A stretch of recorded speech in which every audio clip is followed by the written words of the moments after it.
We have 2 ears and 1 mouth so that we can listen more than we speak. So said Epictetus, the Greek Stoic philosopher, about 2,000 years ago. Now, you would have thought that we humans might have made some progress since that time. But the sad truth is, most people still listen to speak. They don't listen to listen. Now, why is that important?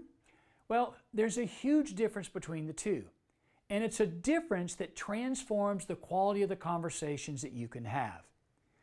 When you listen to speak, you're simply waiting for the gap to jump in with your thoughts and opinions.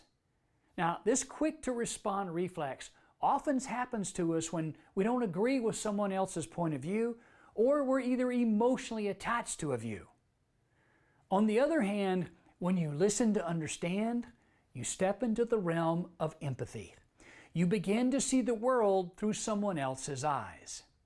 You may still feel the same way, but you gain a deeper understanding of what it means to walk in different shoes. Now, it feels different to be held in a conversational space with someone skilled at active listening.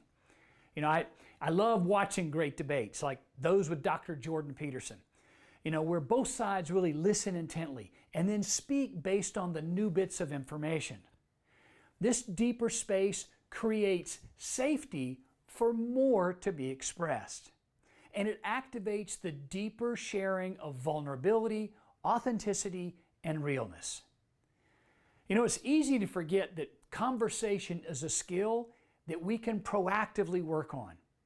And it should be clear that improving our communication should be a continuous pursuit. So this week, be more conscious of the interactions that you have. I encourage you to make time to practice active listening with your friends and your family and your coworkers. Cultivating deeper connections with the people in your life can be life-changing. To your success.